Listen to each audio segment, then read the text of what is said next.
Oun Abbas Hussain here for Seconds Out. Here with Lyndon Arthur. Lyndon is here. We've got our green bands on. It's fight week. You look prepared. How are you feeling at the moment?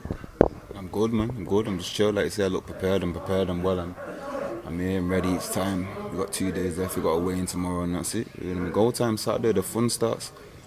You know what? This fight should have happened at the start of the year. We know what happened with COVID. It came in the way. But then you fought Dex Spellman. But really, the sort of fight that you want and you seem motivated for at the time was Anthony Yarde. Just talk to me about sort of the progression of making this fight happen and mentally how big a fight this is for yourself. Yeah, the fight was pretty simple, isn't it? Like the winner of me and Dex Spellman, so to speak, was supposed to fight Yarde.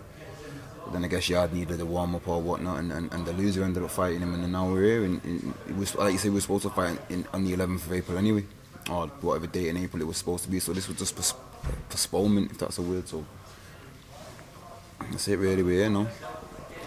I want to talk about Anthony Yarde's probably his biggest fight against Kovalev. You spoke about it to BT Sport. You said, you know what, he done his thing, but eventually he got stopped by a jab. But when you watched that fight, did you see anything from Anthony that sort of surprised you? Was there anything that you took away from that? Because even in that interview, you said Kovalev won most of that fight anyway. Yeah, nothing surprised me. You got from Yarde what you see from Yarde. It's the same. He was sharp, defensive, was okay, but initially, like I said in there, he got stopped off a jab. Did you give him a round in the fight? Apart from the one he won. Do you know what I'm saying? So, like, he did well. He did well to go over to Russia and stay in there with a Kovalev. But beyond and all of the fight, he lost. In a fighter's career, it comes to that point where they reach that one fight that makes them. We've seen Ricky Hatton do the same thing. That one fight makes him. The cost 2 fight made him, and then he progressed from there. With yourself, when you look at your experience, you're not as experienced as Anthony. He's fought probably better opposition in yourself, especially when you talk about Kovalev and below that. But this is the fight for just Kovalev. Anyone he's beat, would you say I would beat him or not? But I'm just talking about the experience. But you know, I mean, I'd beat him. So, and I'd probably do the same to them what he's done to them. So apart from Kovalev, why does he have more experience than me? Yeah, fair point. Maybe. Let's talk about Pat, your trainer, somebody who's kept you and Zelfa focused for a long time. We see the videos in the gym where you guys, you have a bit of fun, but when it's time to grind, you guys put in your shift. How much of inspiration and how much of help has he been pushing you along the way to actually get you to this point where you've got this massive fight with Anthony Yarde? I was gonna joke and say not at all, but yeah, man. Obviously, he's been there since the start. Since I started, probably wouldn't be boxing if it wasn't for Pat. Let's put that into perspective. And he took me into the gym from early, and he's been with me from amateur career up until now. So I think it speaks for itself what it's done and what it means for him to be here and to get me here and whatnot. So to win this fight now with the same trainer, not never changed once. Obviously, will mean a lot. Anthony sort of alludes to putting on an entertaining fight, producing knockouts. That's what the fans want to see. Do you share that mentality? Do you share the same thing, or are you one of the fighters who just say a win's a win? Yeah, the win is the most important thing. If the knockout, presents itself, and then I will take it. We always look for knockouts. That's facts, but not everybody can get knocked out. So, boxing is a sport of get hit and don't get hit. As long as you keep your faculties and you don't come out of the ring looking to beat up with the win. That's the aim. Obviously, you're a Manchester boy. How much does it mean when you look at all the greats that have come from Manchester? You look at Pat, your trainer, British European champion. You look at the greats like Ricky Hatton, even close to the time Anthony Yarde fighting for world titles. How much of an inspiration have these guys been to yourself that, you know what, you want to reach that world level, you want to be fighting under the big lights? A lot, man. I've been to a few, many. I even fought on a Crawler world title bill, my debut. So to see what he's done and to fill up the Manchester arena with stuff like that and win one titles in front of his home crowd, it would be immense for me to do it, continuing in his footsteps, so to speak. And Zelfa and you have this sort of tight relationship. What has he been saying to you? I know he's sort of with a different promoter and doing different things at the moment, but what sort of advice has he been giving you as well? Same as always, work hard and, just you can win this fight. it's you know, it's good luck, and just you know, just to say we're in camp together. It is what it is. You know, I pushing me, pushes me. Both we want each of us to win. So. Frank sort of spoke about it there, where this fight pushes you on to world glory at some point after this fight. If you win this fight, you push on for a world title shot at some point. But how much are you pulling the reins in, or how much does Pat have to pull the reins in to make yourself concentrate fight by fight, whilst you know that you're so close to an opportunity like that? What?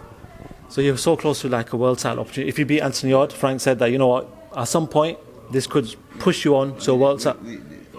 We won't be rushed to fight for any world title if I need another fight or another 2 fights after this before. It depends on what presents itself. If there's a world title there that we believe we're ready for, then we'll take it. And if not, then we'll have another fight, another middle fight in between, you know, to set man up for that world title fight. But until then, we won't know. We're concentrating on Yarde for now. Just pushing away from your fight, just 2 final questions from myself. First of all, we live in an era of social media, where social media is quite prevalent in this era. Daniel Dubois fought last week. We know what's happened to him. He's actually injured his eye. He took the knee, and you know, now on social media, people are labelling him a quitter. What do you make of that? Because I think I saw an interview. Someone said fighters could possibly give their view on another fighter, but anyone apart from that shouldn't. I don't know. You'd have to be in that position to see. You'd have to have the pain he was probably going through at the time of when his eye went.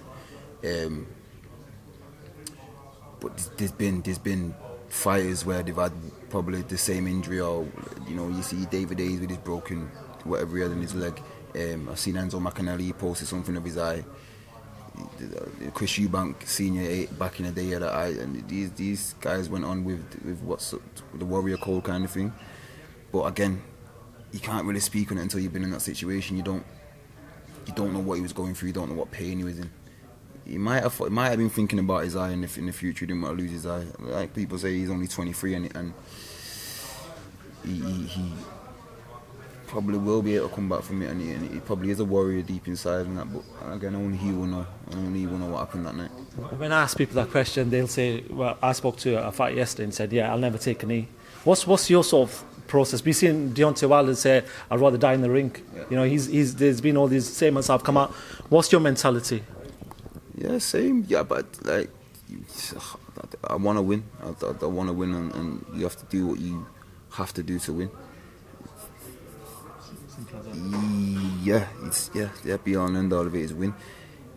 Sometimes if you might get hit, you might get hurt, you might have to take a knee, take the 8 count with fresh.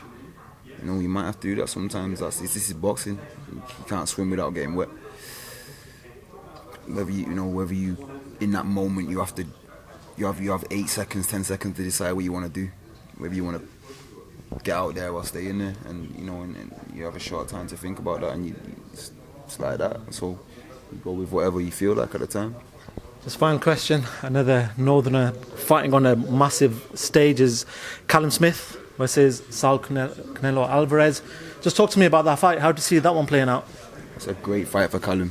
That's his career-defining fight, and he beats Canelo. That's it. He is a superstar, and even if he probably would have to have a rematch with him, but you beat him once, you beat him twice.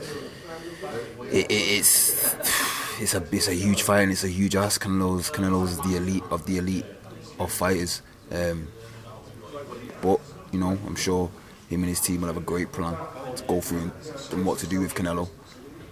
And good luck to him. I hope he does it. Just a final message for your fans who unfortunately can't attend, can't be there to watch you on Saturday night. What do you want to say to them? Just tune in. You know, it's going to be a great fight on Saturday. Well, Lyndon, good luck on Saturday night, and no doubt we'll speak to you soon. Thank you very much. Cheers.